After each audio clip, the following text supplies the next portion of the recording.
The price of fuel has gone up for a seventh consecutive month this year. Consumers will now feel the impact of these hikes, specifically if you're traveling. That's transport.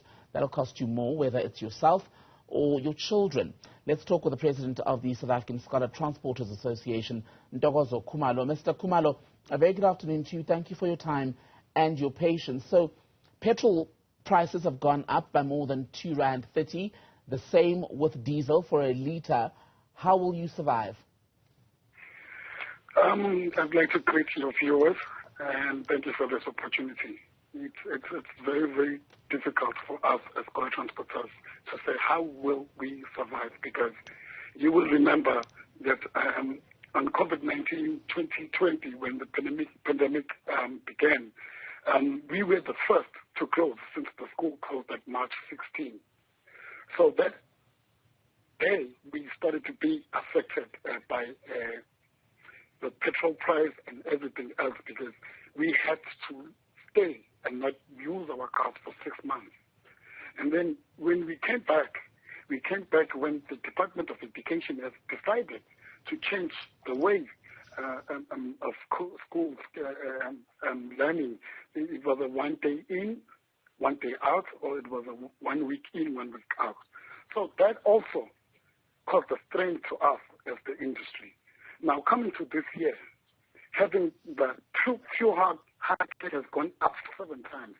It's put a lot of strain to us, knowing very well that the fuel prices doesn't go up and only affects the scholar drivers or the scholar transporters.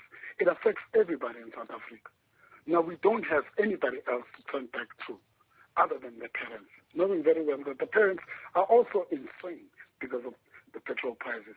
So it's very hard for us to say that how will we survive, because already this is something not new to us. So will you charge parents more?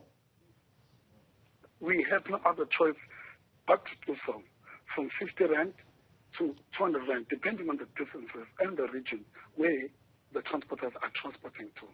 But the minimum requirement, which the minimum increase would be from 50 Rand to 200 Rand between those prices. We have no other choice.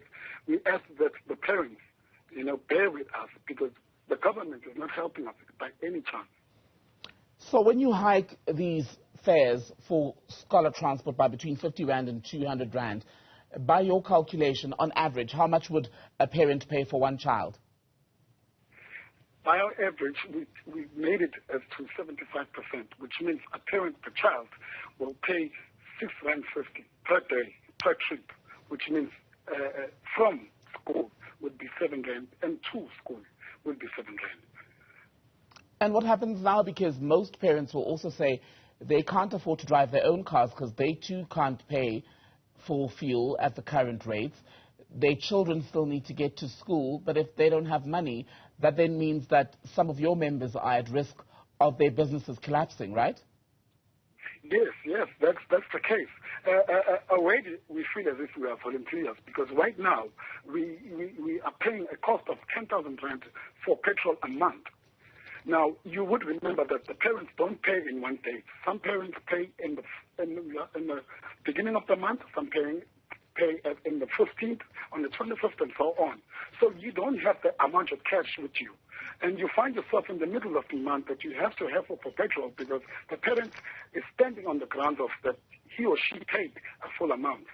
So it becomes a strain to a driver or to an owner that he or she has to add that petrol, whereby there's no other money to pay for petrol. So it's a very predicament to all of us. It's a predicament to all of us, because right now, and I'll make a typical example. Right now, the month of July, you find that there are some parents who haven't paid for the month of July since the school are closed, forgetting that the owner also has responsibilities. He or she has to pay accounts, funeral covers, you have to pay rent, you have to put food on the table. But those parents will say, no, I will pay on the 19th when the school closes. So in the end, it's very appalling how the system works against us, with petrol and with parents not understanding the businesses. We work at a hand-to-mouth basis and on the service that we render. And just on that, whenever we speak to the taxi industry, say when we speak to Santako about fuel price increases, the recurring conversation then becomes about how the taxi industry isn't as subsidized, for example, as buses are in this country, and that the scales aren't even for public transport. For the scholar transport sector, what help would you need outside of charging parents more? What do you think you're going to have to get, say, from government or anywhere else in the longer term?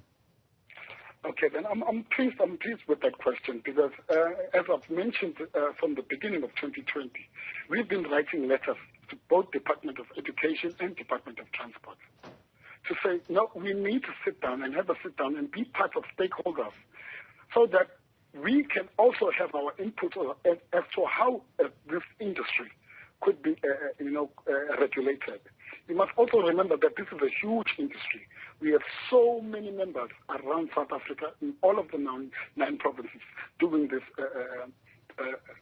job. Now, this association is here as an umbrella to say, we are here as an umbrella. You can speak to us, call us, or at least give us an introduction meeting so that we can give you all the problems that we have in this industry. When we talk about scrapping of kumbis with the government subsidy, that will help so that there will be no more cars that will be unworthy. And if you regulate us in terms of overloading and permits and all of that, we will also be able to manage the industry in a professional manner. But now, as you can see, we have a concern as to somebody earning or retiring at work, and then he or she decides to go buy a car and then just put it in and takes the kids and transport the kids without any regulations. And from your interactions then with government, I've gathered that you're not pleased with the responses that you received, or not received, in fact. Do you feel as though you're making any progress, that your cries are actually being heard? To tell you the truth, there haven't been. It's 2022 now, and there hasn't been any response besides the response that we had on April 20, 2020, where Hahito, who was PA for the Minister of Transport, Mr. Figilan Balula, has to saying that they are still in COVID, so we can't hold the meeting. But they will come back to us and tell us when we will be able to hold the meeting. That was the only response that we got. But on both of the associations, including a letter that we wrote to the president, there hasn't been any response.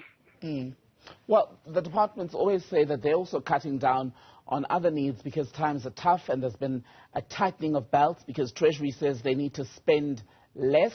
Are you sympathetic to the position that government simply does not have enough money to help everyone at this stage? It becomes a question as to what criteria do they follow, because we would remember that there was a relief fund that was asked by our sister associations. And they did get an answer to saying, yes, we can give you a relief fund of so-and-so amount. But concerning scholar transporters, there hasn't been any reply.